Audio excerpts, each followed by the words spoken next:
Hello everyone. तो फिर से हम एक बहुत ही अच्छे क्वेश्चन के साथ आए हैं। ये क्वेश्चन मैं काफी सालों से देख रहा हूँ, हर कॉम्पिटिटिव एग्जाम में बार बार आया जा रहा है। कभी कैट में आया हुआ है, कैट में मैं इसको 3-4 बार देख चुका हूँ। एसएससी में पिछले 5 सालों में 2 बार देख चुका हूँ। उससे पहले भी बहुत बार आया हुआ है। सीडीएस में बहुत बार आया हुआ है, कैट, एसएससी, सीडीएस, इवन जो ओलंपियाड एग्जाम्स होते हैं उनमें बहुत बार आया हुआ है क्वेश्चन। तो फॉर्मेट यही है, बस बार बार क्वेश्चन बदल के पूछ लेते हैं। तो अगर आप इस क्वेश्चन की ट्रिक सीख लोगे तो फिर आप ऐसे क्वेश्चन को 5 या 10 सेकंड में ही कर पाओगे। आपको पूरा पूरा करने की कोई जरूरत नहीं रहेगी। उससे पहले एक बात बताइए, अगर मैं कहूं एक लाइन है, सपोज उस लाइन का नाम मैंने बीडी दे दिया। अभी इस क्वेश्चन को नहीं करवा रहा, पहले कुछ चीजें समझा रहा हूं। उस बीडी लाइन के ऊपर एक लाइन है ए बी, जो कि परपेंडिकुलर है बीडी के। एक लाइन है पी क्यू, ये पी क्यू भी परपेंडिकुलर है, ठीक है। और एक लाइन है सी डी, ये सी डी भी परपेंडिकुलर है, ठीक है जी। ये तीनों लाइन बीडी के ही परपेंडिकुलर है। तो क्या ये आपस में पैरेलल होंगी? पहले तो इस बात का आप फैसला करो। होंगी। या तो आप इसे एज ए प्रॉपर्टी कर लो, इफ टू और more lines are perpendicular to the same line then they will be parallel to each other. आप इसे डायरेक्ट एज ए प्रॉपर्टी भी कर सकते हो, या इसका प्रूफ भी कर सकते हो कि भैया अगर ये लाइनें आपस में परपेंडिकुलर हैं एक ही लाइन के ऊपर, तो ये पैरेलल क्यों है? क्योंकि अगर आप ध्यान से देखो, ये एंगल 90 डिग्री है और ये वाला एंगल भी 90 डिग्री है। तो अगर ये 90 है, ये 90 है, तो लॉजिकली ये कौन से एंगल होते हैं? Corresponding angle. अगर मैं इसको प्रोड्यूस भी कर दूं, ये देखो, तो ये एंगल कौन से एंगल कहलाते हैं? Corresponding angle. अगर आप ऐसे प्रूव नहीं करना चाहते, चलो कॉरस्पॉन्डिंग हो गए तो लाइनें पैरेलल होती है ना। अगर कॉरस्पॉन्डिंग एंगल इक्वल हो तो लाइनें पैरेलल होती है, ठीक है। या एक और प्रॉपर्टी भी है, ये 90 है, ये 90 है, इन 90 90 का सम 180 बन रहा है, ठीक है। Sum of interior opposite angles on the same side of transversal.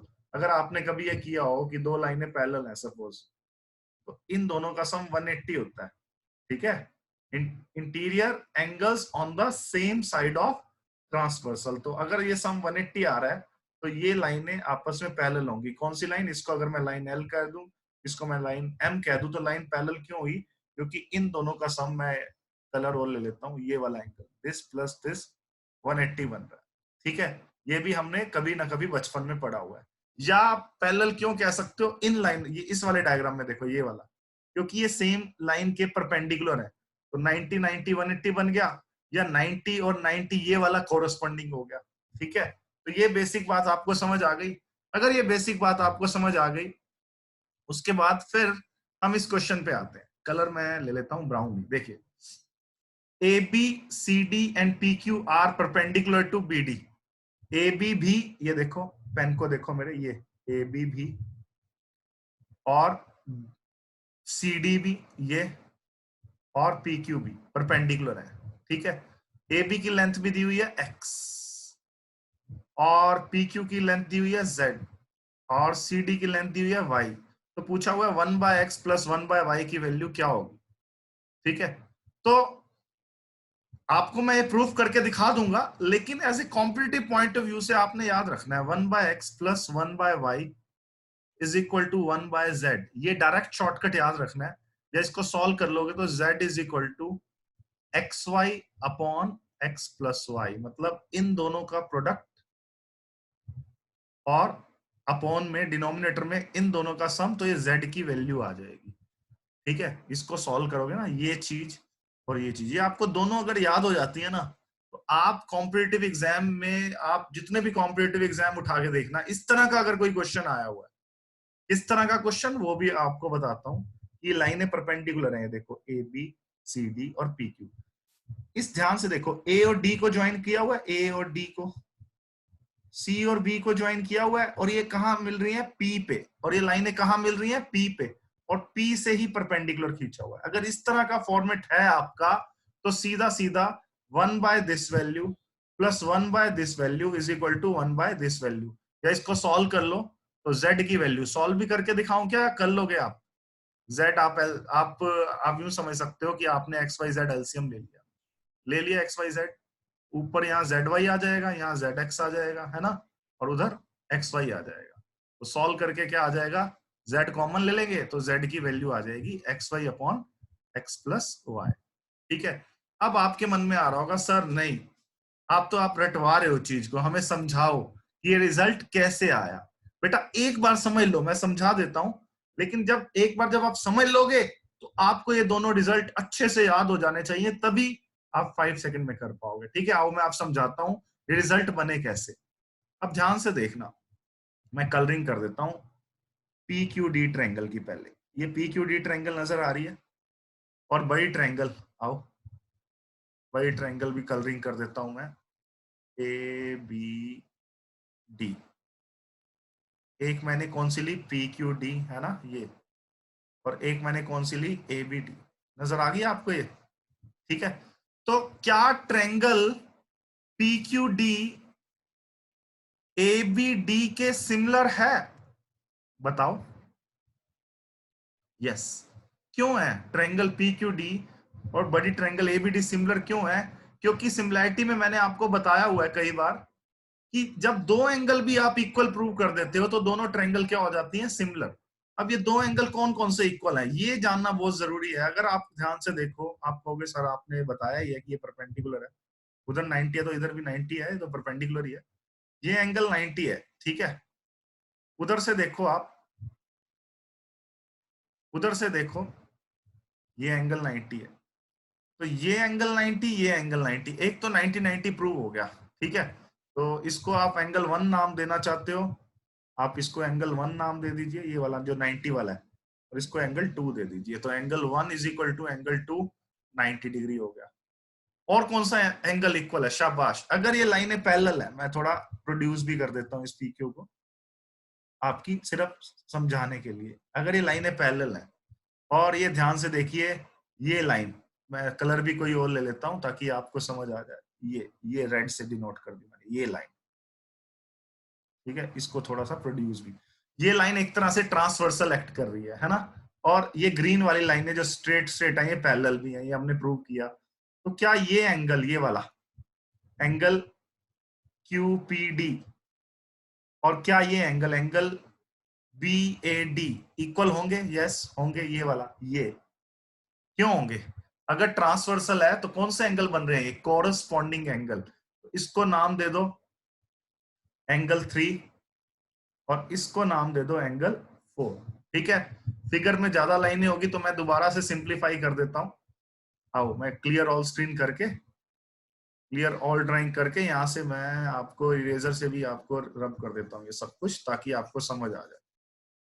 ठीक है, अब देखिए दोबारा से मैं बना रहा हूं, आप समझने की कोशिश करना।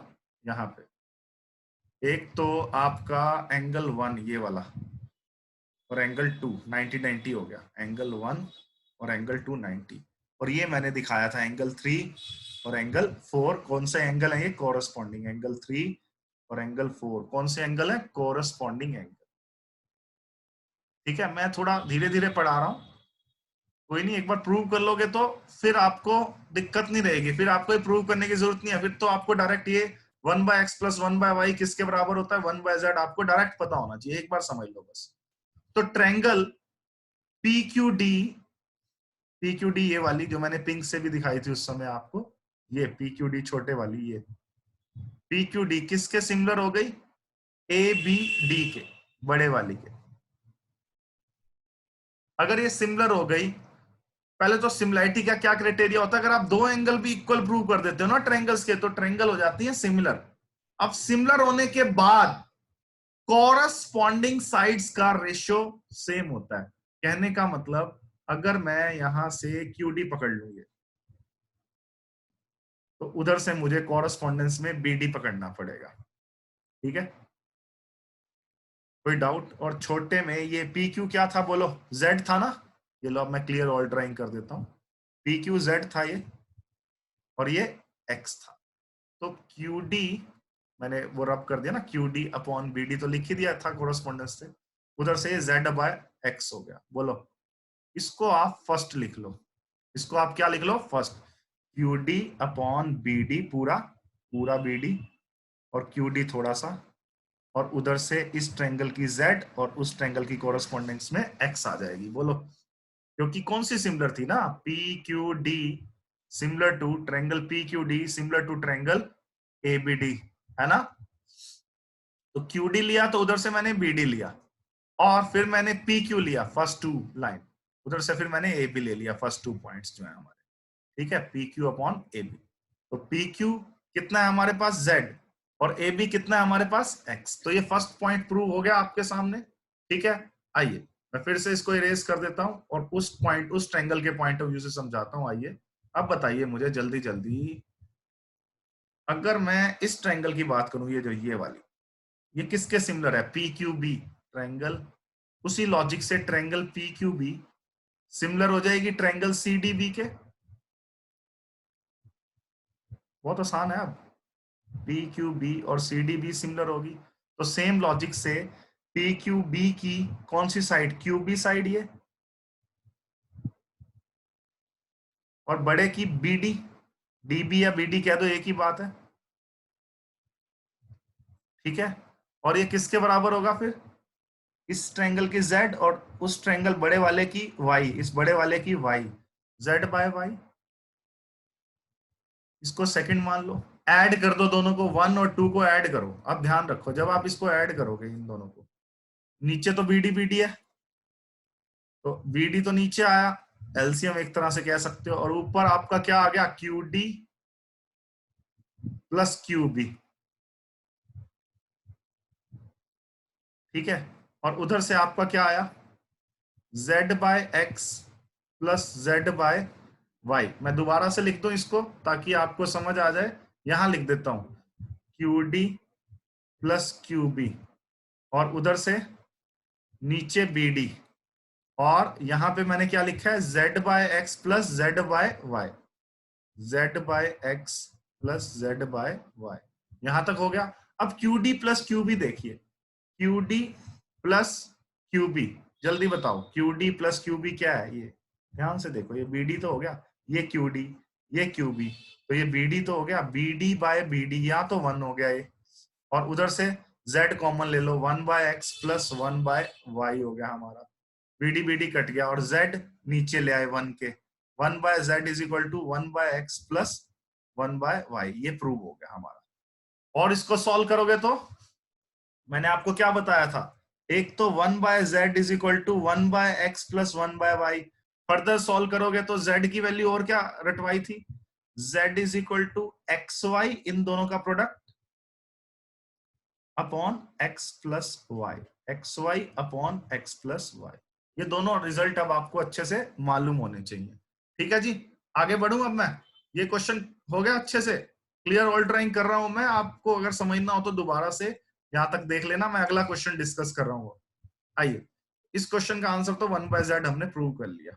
आइए नेक्स्ट उस पे चलते हैं, नेक्स्ट क्वेश्चन पे लेके चलता हूं आपको। अब इस क्वेश्चन का मुझे आंसर बताइए जल्दी जल्दी से, शाबाश। क्या दिया हुआ है, अब A B C D and P Q, ये A B perpendicular, same diagram है, सी डी परपेंडिकुलर है और पी क्यू परपेंडिकुलर है। ठीक है, A B ratio C D दिया हुआ है, क्या दिया हुआ है, 3:1। मतलब अगर ए बी 3 यूनिट है, रेशियो तो अगर होती है, इफ होती है, if A B is 3 then C D is 1। ठीक है, तो हमें निकालना है C D ratio P Q, तो पी क्यू निकालना जरूरी है, जेड की वैल्यू निकालनी जरूरी है। अब जल्दी से मुझे बताओ z की वैल्यू कैसे निकालोगे, 3:1 अभी बताया था, x into y, 3:1 upon x plus y, 3+1, 3/4 हो गया ये, 3/4 बेटा क्या होता है डेसिमल में, 0.75 हो गया। तो pq की वैल्यू आपने प्रूव कर दी 0.75 यूनिट्स। ठीक है, अब निकालना किसको रेशियो है, लेकिन cd रेशियो pq, cd कितना है 1 और PQ कितना है 0.75, इसलिए कौन सा आंसर हुआ जल्दी बताओ, 1:0.75। अब एक और क्वेश्चन पूछ रहा हूं मैं आपसे, ये भी आया हुआ है सेम क्वेश्चन, तो जल्दी जल्दी बताइए। ये 40 दिया हुआ था, ये 10 दिया हुआ था, और ये z निकालना था। अब तो आप एकदम से 5 सेकंड में बता दोगे, 40 × 10 अपॉन 40 प्लस 10। ठीक है, तो 400 बटे 50 कितना हुआ प्यारे बच्चों? 8 सेंटीमीटर हो गया। अगर सेंटीमीटर में है, अगर ये सब सेंटीमीटर में है तो 8 सेंटीमीटर हो गया, है ना? अगर कुछ भी यूनिट नहीं है तो 8 यूनिट्स भी कह सकते हो आप। ठीक है जी, बोलो आया समझ? ये मोस्ट इंपॉर्टेंट है। तो आप इस तरह के क्वेश्चन आप भेजते रहिए। अगर आप भेजेंगे तो मैं वीडियो बना दूंगा जो इंपॉर्टेंट क्वेश्चंस होंगे, जो मुझे लगता है कि काफी बार आए हुए हैं। तो ये क्वेश्चन प्यारे बच्चों मेरे एक्सपीरियंस के अकॉर्डिंग कह रहा हूं मैं, ये बहुत बार आया हुआ है। तो आपका 5 या 10 सेकंड में हो जाएगा अगर आपको ट्रिक याद होगी। तो इंपॉर्टेंट क्वेश्चन की आप ट्रिक याद कर सकते हैं। ठीक है जी, thank you very much, take care, good night.